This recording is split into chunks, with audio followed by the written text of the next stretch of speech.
Milam.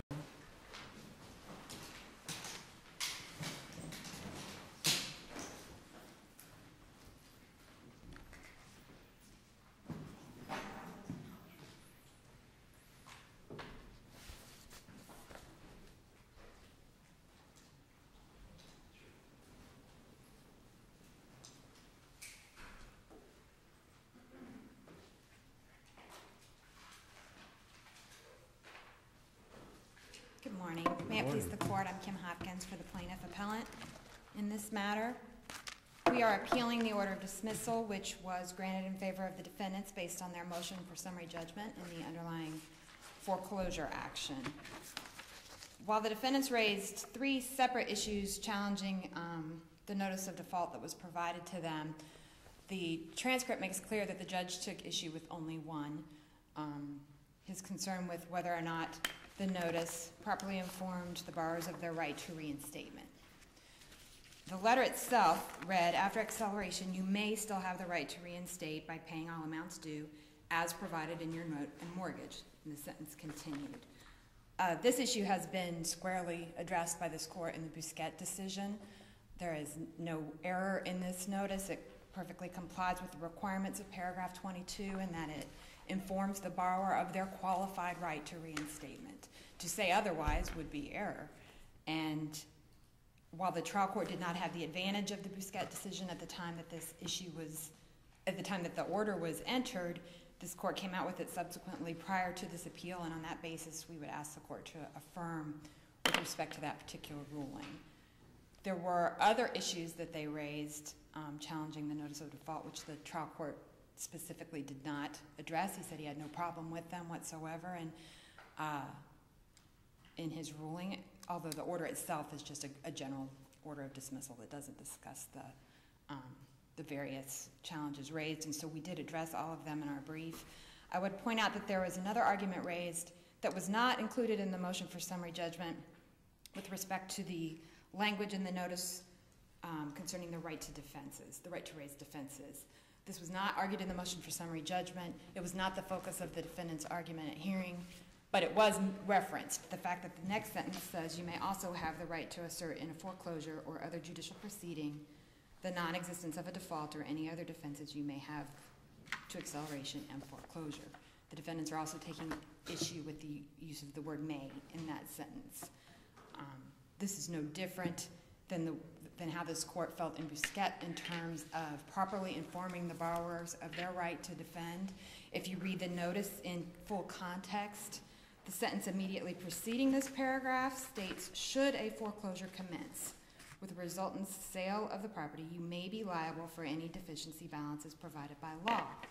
So reading this notice with respect to the plain language of the mortgage and the intent of the parties, it's talking to the defendants in terms of the possibility of a foreclosure action, and the mere interjection of the word may with respect to either the right to reinstatement or the right to defend does not misinform them of the right that they have.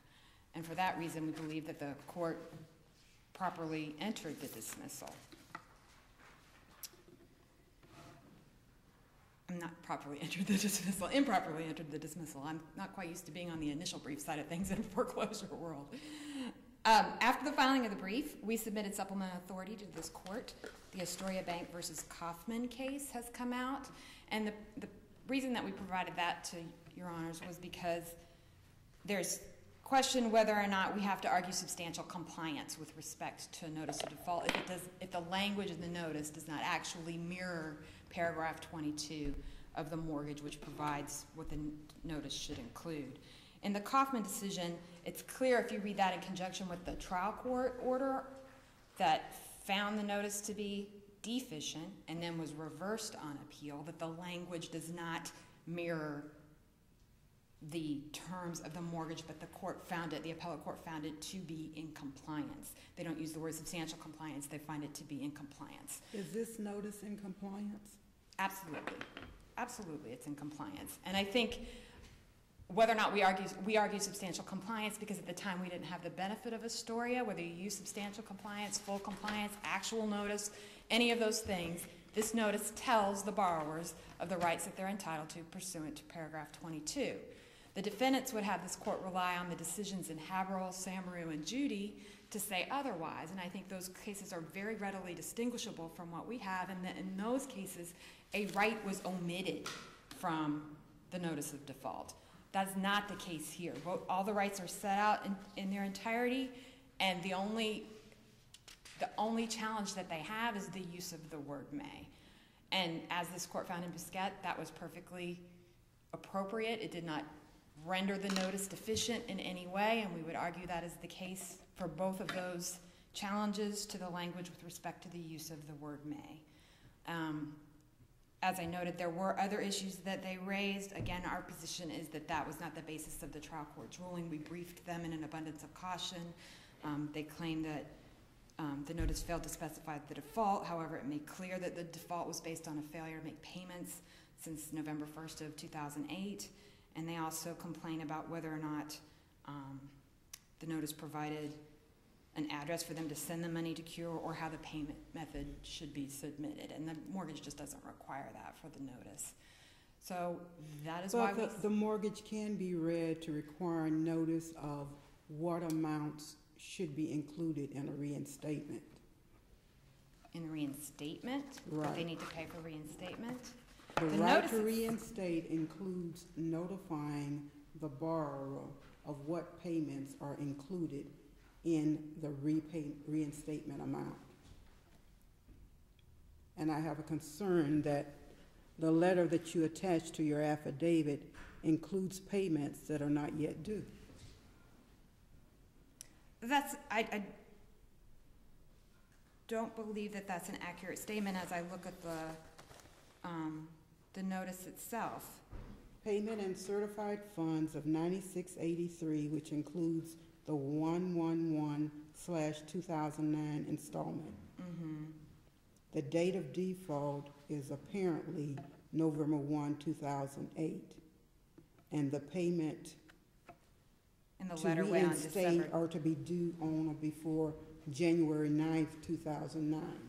Correct. And we discussed the fact that we believe that that was a typographical error within the... But that's what you the relied thing. upon at the summary judgment hearing. Yes, ma'am. Yes, we did. Although it appears counsel was holding in his hand, but he did not tender or seek leave to amend a correct copy, nor is there any indication in the record that the corrected copy was sent to the homeowner.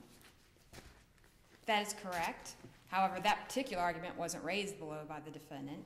And while they do challenge, I don't want to suggest that they didn't discuss the fact that this date was wrong. The trial court's ruling made it very clear that he was taking no issue with those other challenges. But if the trial court's ruling is right for the wrong reason, perhaps on a tipsy coachman theory, we could still affirm.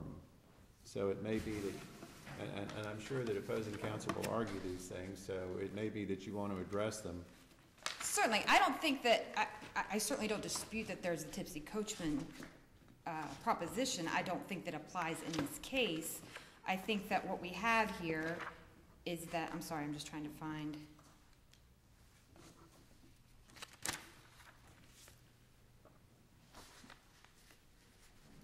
Exactly what they argued.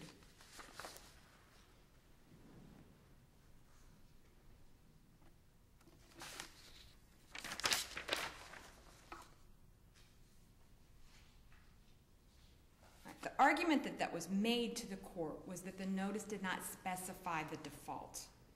And in making that argument, they refer to this typographical error that's contained within the notice. But that is not the line that specifies the default. Above that, within the notice, it explains, it is our duty to notify you you have breached or defaulted in the following respect, that monthly installments have not been made, including the payment for November 1st, 2008. That's the argument that they made below. That portion of the notice of default specifically does inform the borrowers of what that default was. It was not argued specifically that they were not informed of how to cure the default based upon that typographical error. I am interested in your answer to what I thought was at least part of Judge Crenshaw's question, which is that what do we make, if anything, of the fact that the stated cure includes the making of a payment that was not due at the time the default notice was sent? Well, I think that it was made clear to the judge that that was not what the letter intended to say, that it is a typographical error and that he had another letter. I I'm sorry, I thought that concede. just the 3 1s without a slash between them was a typographical error. Is it your contention, or was it in the record below that including that altogether was an error? I see what you're asking me now. No, I don't recall that was specifically how it was argued below. It seems to me that what was argued was that because the date was improper on this, that, all right, I'm confusing, there's 2 separate things here. Was the borrower notified of the default? That was what was argued. Yes, they were notified of what action constituted the default with respect to their failure to make payments. Our argument is that the remainder of that is not relevant to that issue. But Of what whether or not about, they were- does the notice accurately and completely inform the buyer about, or the mortgagor about what they have to do to cure the default? And I suppose part of that argument is that it seems to include in their requested cure the payment of a payment, I guess it would be the January 2009 payment, whether it was Right. not then due. But it was not then due, yes. And I understand the problem. I think what we come to then is that we were at summary judgment, and clearly there was a confusion as to what that intended, whether there was another letter or not. And I think for that basis, summary judgment would have been inappropriate for that reason, because there would remain a genuine question of law on that particular issue. I think. I'm confused now. I mean, what's this other letter? Was the other letter in the record? No, but as Judge Crenshaw pointed out, our counsel at the trial, was not myself, referenced the fact that his letter did not have the same typographical error, that it was 1/1/09, not the 3 1s in a row. So he was obvious, but it was not proffered. I don't dispute that. You can't consider a letter that wasn't filed and wasn't before the court.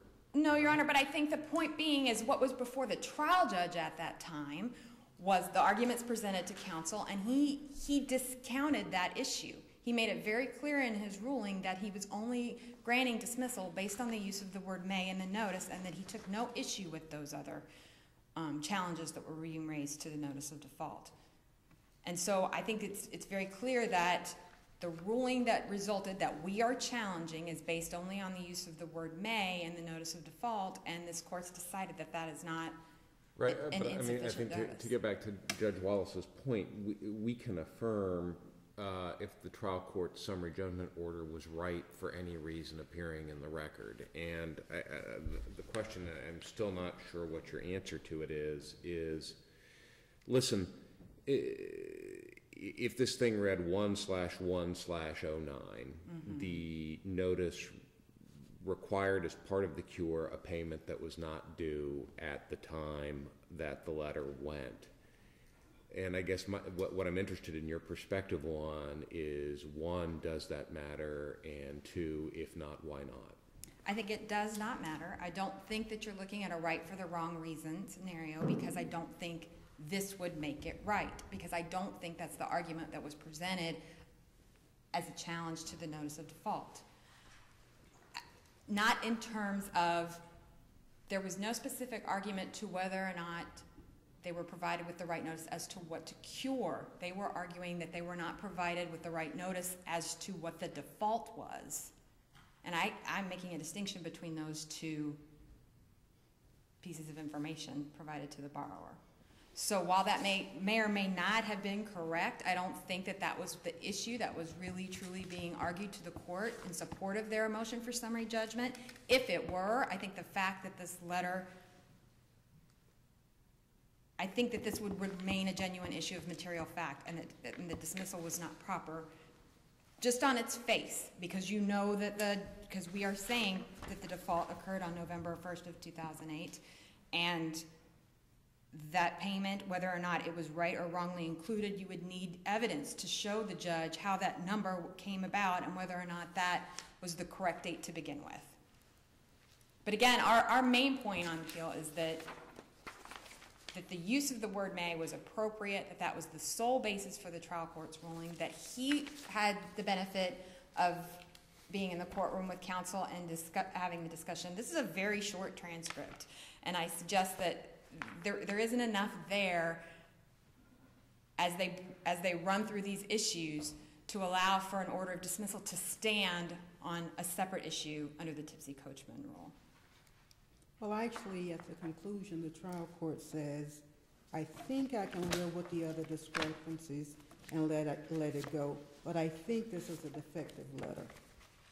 So when you read the transcript as a whole and the exchanges between the trial court and counsel, it's difficult to determine, because they do on both sides argue substantial compliance, what the basis for his ruling is.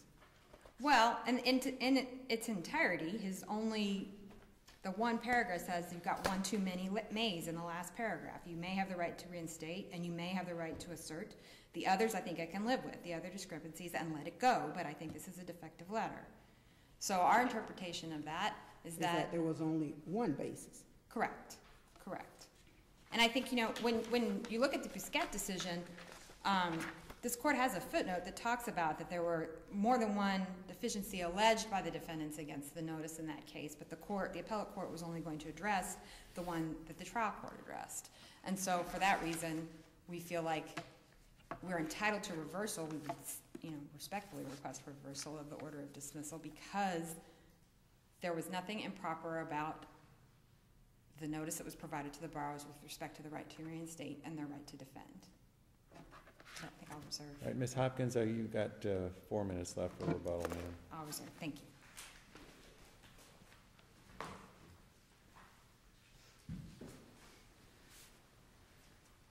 Mr. Stopa?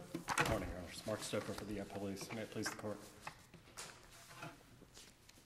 First, Your Honors, I'm glad that my opponent did not argue any of the pleading defects that she argued as her first issue in the brief. I think that lack of argument is telling. I think it's very clear that those issues were litigated by consent and not preserved below.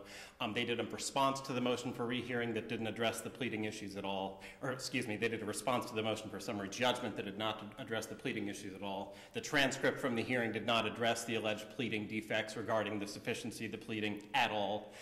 So those were raised for the first time before this court. Those were clearly not preserved and litigated by consent. And in addition, we did appropriately deny the conditions precedent via a specific denial in paragraph 12 of our answer.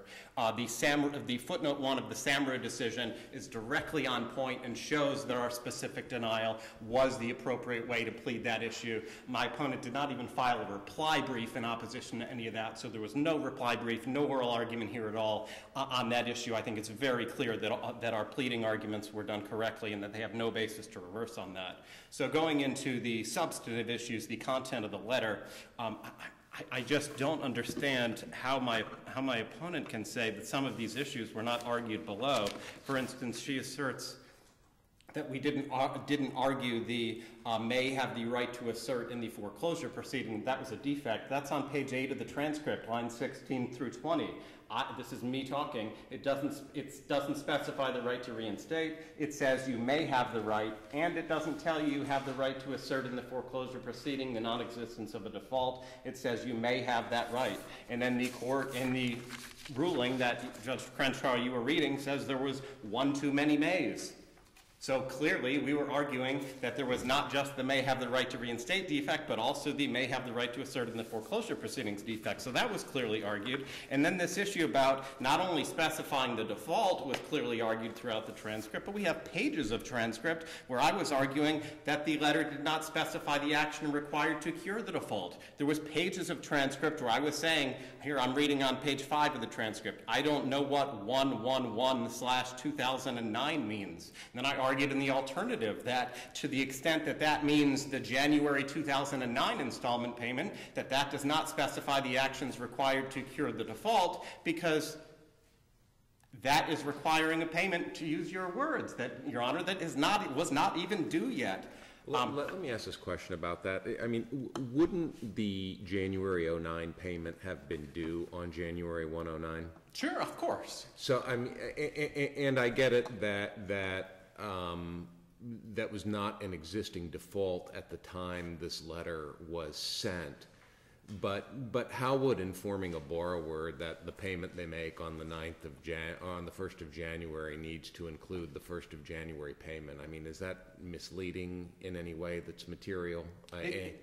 It's wrong as a matter of law. And I cite in my brief the Florida Supreme Court case, Singleton versus Graymar. That's the case that is routinely cited for the proposition that even if a foreclosure case gets dismissed with prejudice, that a lender can still refile. Why? The analysis is that in an installment contract like this, every payment obligation, if it's not made, is a different default. So any default that exists that would have arisen after the date of the letter. Okay, but that doesn't quite answer the question. I guess what I'm trying to get at is the borrower who receives this letter really kind of misled as to what the state of obligations are on the date that the 1st of January? Yes, and I think that and forgive me, I am trying to answer the question. I do think that the letter is misleading. I think that the letter is wrong, because what paragraph 22 requires is to specify the action to cure the default. That means that the letter is supposed to tell you what you do to cure the default as of the date of the letter. Any payments due after the date of the letter are a different, if not made, are a different default. They're a different default as a matter of law under that Singleton-Graymar analysis. And I understand that. I guess what I'm trying to get at is, listen, right? I mean, under general contract principles, we would ordinarily, I think, evaluate noncompliance or breach before suspending the other party's obligations for materiality. And what I'm trying to get at is whether that defect is really of any consequence here. Would a reasonable borrower receiving this letter be misled as to what their obligations are? They know they've got to come current on the 1st of January. But Judge, but the issue isn't they know they have to come current. And let me tell it this way, because I do this I don't know how many of these you've gotten to see, but I've done thousands of these. Many of these letters, what they do is they say, here's the date of the letter, here's the amount you owe as of today. This is what you have to pay to cure the default. Oh, and by the way, we're reminding you that you also have to pay this payment, which comes due next month. That's not required to cure this default, but we're reminding you you have to pay.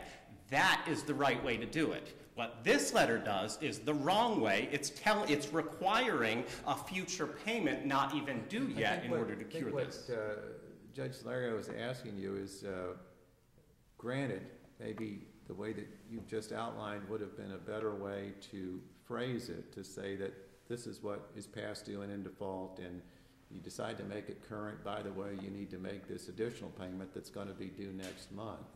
But that's not what we've got here. We've got what we've got, and the question is, would any reasonable borrower be misled by what's on the paper here? I think yes, and I think if you look at the precedent on paragraph 22 cases that exist from this court and other DCAs, it sets forth some standards that I think are important. That is, if you're sticking to and complying with those cases and following those cases, it makes clear that this is a distinction that matters. It's a distinction that's dispositive for a few different reasons. One, these letters are adjudicated as a matter of law. I was surprised. Let me ask, what case is that? Because when I read the cases from our court that you cite in the brief, my takeaway was that these were cases where there was a total failure on at least one of the items that paragraph 22 requires notice of. In other words, not that what was said wasn't quite right, but rather what the paragraph required, something it required, was entirely missing. So what is your best case from our court on why this notice with respect to the action required to cure default is inadequate?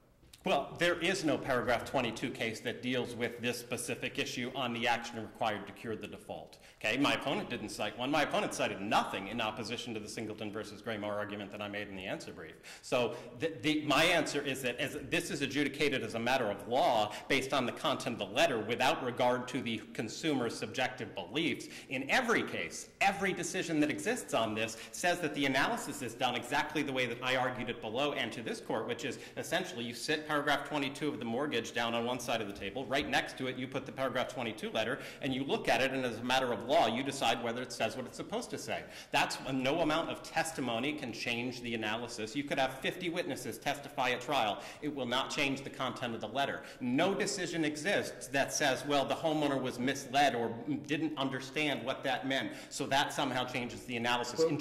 But wouldn't we, in the context of any other contract dispute, engage in some to the extent that there is a variance, wouldn't we engage in some analysis as to the materiality of that variance?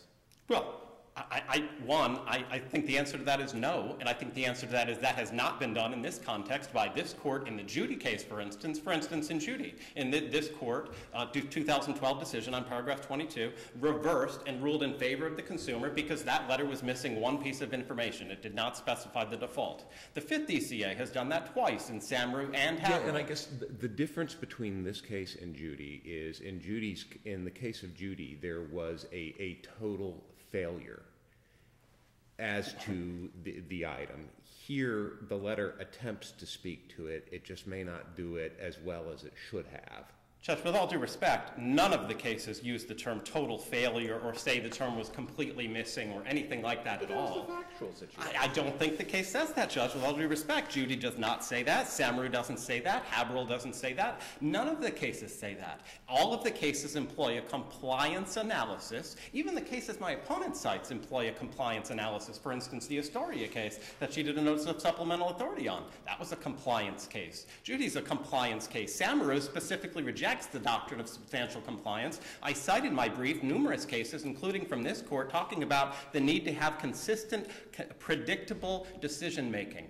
Any two judges should be able to pick up the same letter and reach the same result. The only way that you get there, and that's what Smiley, this court said in Smiley, and the Florida Supreme Court said in David. The only way that you get there is if you employ a compliance analysis, rule as a matter of law, look at the letter, and either says what it's supposed to or it doesn't. For instance, prejudice is not a part of the analysis at all. There is no decision that says that prejudice is a factor in the analysis, and it's telling that my opponent doesn't even argue that. They don't even argue for the very proposition that you're asking me about in their initial brief. They don't say, well, the consumer was misled or not misled about this, or the prejudice is irrelevant. And why? Because this court said in Consuli in a paragraph 22 case that the paragraph 22 language is clear and unambiguous. When you have a clear and unambiguous contract, extrinsic evidence is not part of the analysis. That's why every decision that has ever adjudicated this issue has done it as a matter of law without regard to extrinsic evidence. That's why there were no factual disputes.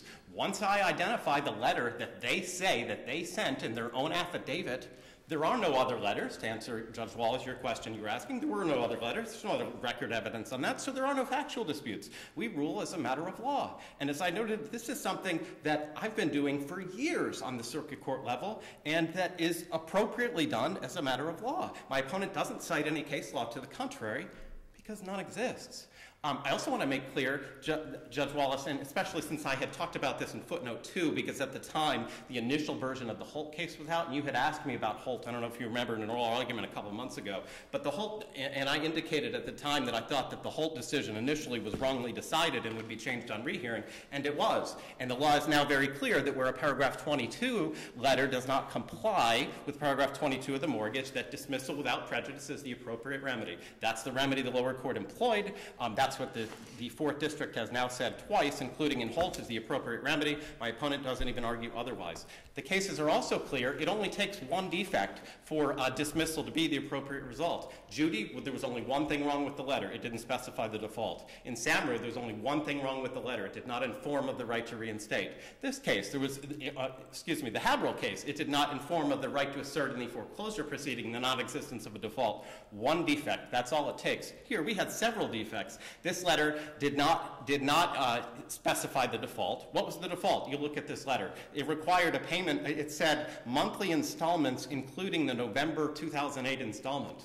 Okay, but the November 2008 installment was not the $9,683.75. The face of the note had a monthly payment of $2,000 and change. So even if you extrapolate the monthly payment times 4, assuming there would be, say, 4 monthly installments not paid, that didn't equal the amount that they were seeking in the letter. So what's the default? The case that you have, the only case that's on point on that, is this court's decision in Judy, where it didn't specify the default, it doesn't get you there. And the Florida Supreme Court's defined specify, and I cited this case in the brief, that one of the things it says is misunderstanding should be impossible. It should be impossible. You look at this letter, what's the default? You can't tell. You look at the letter, what do you do to cure the default? You can't, as a matter of law, require that future payment in order to cure this default. They should have required some amount less than that and been specific on what that was. There is no case law to the contrary, no argument to the contrary, no reply brief, no supplemental authority, nothing in opposition to that. The Florida Supreme Court has spoken on that issue. You just can't require a future payment in order to cure this default. And it might sound weird for me to say this as the counsel for the appellee as opposed to just requesting a PCA, but I think that the lower courts could use guidance on this. I think that a short written opinion that says you can't require a future payment in order to cure this default because they're separate and distinct issues? You're assuming we're going to rule in your favor then? Well, I'm arguing for you, Your Honor. I certainly think that's the appropriate legal analysis, and to the extent that you are ruling in my favor, I think that a decision that says that you can't do that would be helpful, because I do have this issue come up from time to time in adjudicating this issue, and, you know, as I indicated to Your Honor, there is no written decision directly on point on that issue. I think it's right based on the Singleton-Graymar analysis and the absence of case law to the contrary, but I do think we could use a decision on that issue. Well, but what's the best case from your perspective interpreting what the term specify in paragraph 22 means? That's my Florida League of Cities, Florida Supreme Court, 1988. I cited it in the brief. Part of the definition includes, and that's not a paragraph 22 case. There is no paragraph 22 case that defines specify, but that's a Florida Supreme Court decision in another context that defines the term specify, and to me, that's a beautiful definition. I would love to see a written decision that says that's what paragraph 22 is supposed to contain in this context for each of these elements. There is no case that says what specify means in this context. I think that's another thing that would be helpful. Well, does specify really need defining? It simply says the action required to cure the default, a date not less than 30 days. The problem with these cases is that the banks are adding extraneous information. Extraneous information, wrong information. I think the fact that one of your colleagues just asked me for my best case on what specify means may suggest that a written opinion would be useful, or some explanation may be useful there. I think a PCA is also appropriate because, you know, for instance, and my opponent really didn't even argue this, the letter does not inform of the right to assert a defense in the existing foreclosure proceeding. That is the defect in Haberl. Haberl is the case that's on point on that. This letter does not inform of that. Instead, it says you may have the right. Well, what does that mean? May means may not. When you go to your mailbox and you get the letter that says, congratulations, you may have won $1 million from Publishers Clearinghouse. What do? You throw it away. Why? Because may means may not.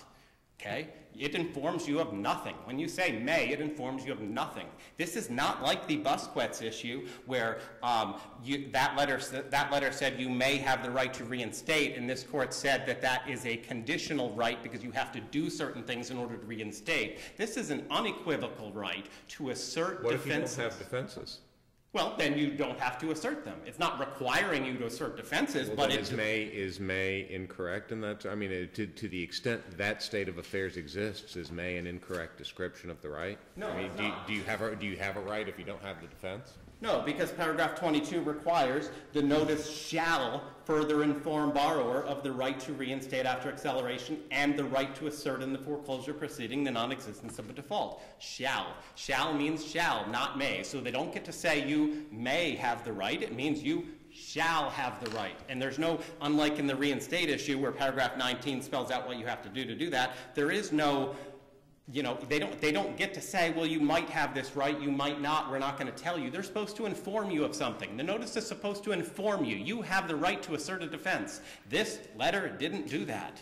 And there is no case that my opponent can cite that says that that is sufficient. Such a case doesn't exist. And I think that's why my opponent spent so much time trying to dance around the tipsy coachman issue, trying to say, well, this issue is, the trial court ruled narrowly, and look, this is just like Busquets was. The difference in the Busquets decision makes this clear, that in that case, the second this court rejected or overruled the only two issues that were argued. It's not like we didn't argue these issues to the lower court below, and that's why I started out reading from the transcript showing we argued all of this. We argued that the letter didn't specify the default. I argued it didn't specify the action to cure the default because it wasn't specific and was wrong. I argued that the letter did not inform of the right to reinstate because it said may, and I argued that it did not inform of the right to assert defenses in the foreclosure proceeding because it said may. Those were all argued in the transcript. So tipsy coachman very clearly applies here, even to the extent that the lower court only ruled on one issue. And as Your Honor indicated, I don't think that the ruling can be read that way.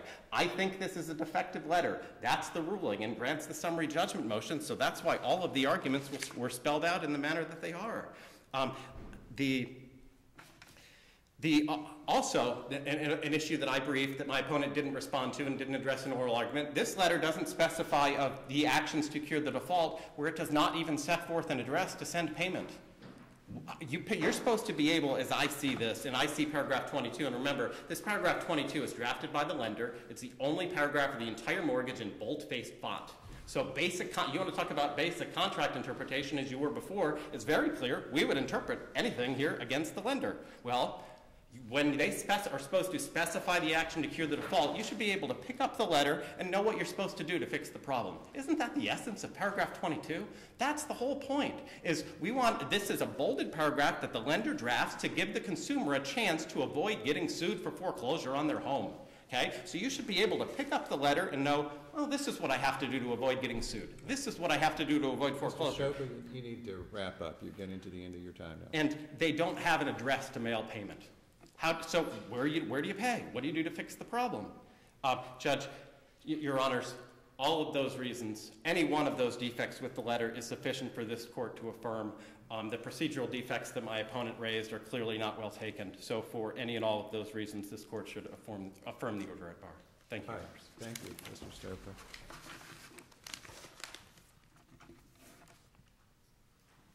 All right, Ms. Hopkins, you've got 4 minutes left for rebuttal, ma'am.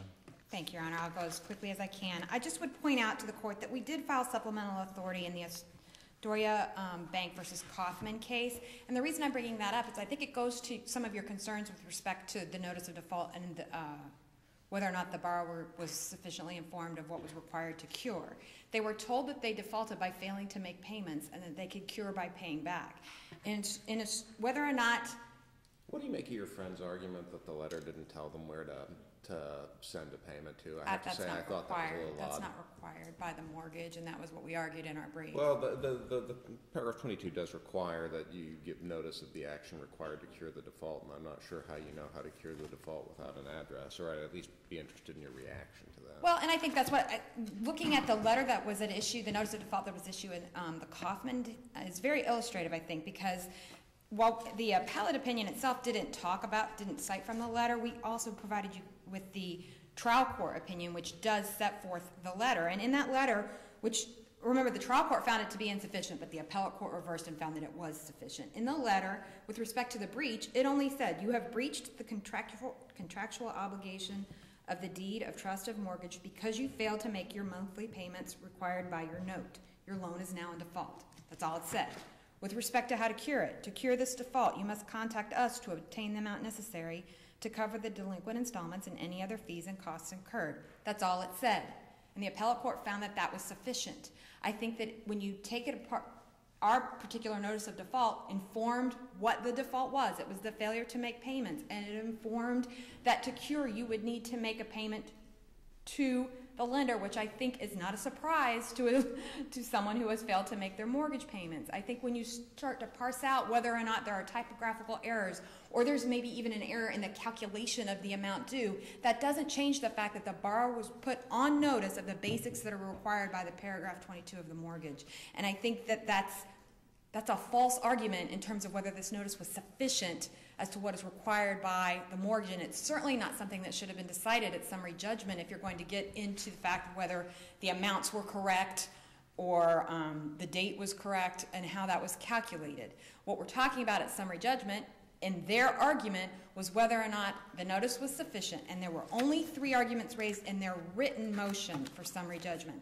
I did not suggest to this court that they never raised the problem of the word may with respect to the right to defend at the transcript. It is in the transcript. I certainly don't deny that. It was not in their motion for summary judgment, which only asked this court, or asked the trial court, to find that the letter failed to specify the default, the letter failed to apprise defendants that they have the right to reinstate after acceleration, falsely indicating he may have that right, and third, the letter fails to indicate where the money to cure should be sent or the payment method required. That was always in his motion, and that's what I argued to this court. At the transcript, he did in fact reference the right to defend, and I don't dispute that. He argues, defense counsel argued, the same paragraph also says, you may also have the right to assert in a foreclosure by judicial proceedings the non-existence of a default. That's not what paragraph 22 requires either. You do have that right, and that's after the plaintiff has issued a foreclosure by judicial proceedings. So as I first argued to this court, you have to look at the context of the letter and the fact that it's talking about the possibility of a foreclosure action. Should a foreclosure action commence, you may have the right to reinstate, you may have the right to raise defenses, whether or not they exist, whether or not there's even going to be a foreclosure action. Let me interrupt you a second. You keep referring to the material issue of fact should have foreclosed summary judgment. That was not an argument that was made below, was it? No, Your Honor, but if you're looking for a tipsy coachman reason to reverse, I'm sorry, not a tipsy coachman, but if you're looking at tipsy coachman to find fault with, to support the ruling, I would suggest that that is a legal basis to reverse. But I can see that that was not argued in the trial court. What's the However, material issue of fact? You've lost me now. well, if this court feels that the notice somehow failed to properly inform them of the dates of the amount due and the dates when things were required, I think that that raises an issue of fact then. What I'm really trying to make the distinction... It says what it says, or it doesn't say what it doesn't say. I agree. What I'm really trying to make is the distinction between what is required of the mortgage, by the mortgage in the notice of default. And my position is really maybe stated unclearly that I don't believe that whether or not that factual information within the notice was misstated or inaccurate in any way, not that I'm conceding that the amount was necessarily inaccurate, that changes the fact that the borrower was properly informed of the basic information that's required by paragraph 22. Okay, you need to wrap up now. I would just point out that I certainly do not waive any arguments that were raised in our initial brief and that there was no requirement for us to file a reply brief. And on that basis, we would ask the court to reverse the dismissal. Thank you. All right. Thank you both. Just housekeeping, is anyone here on the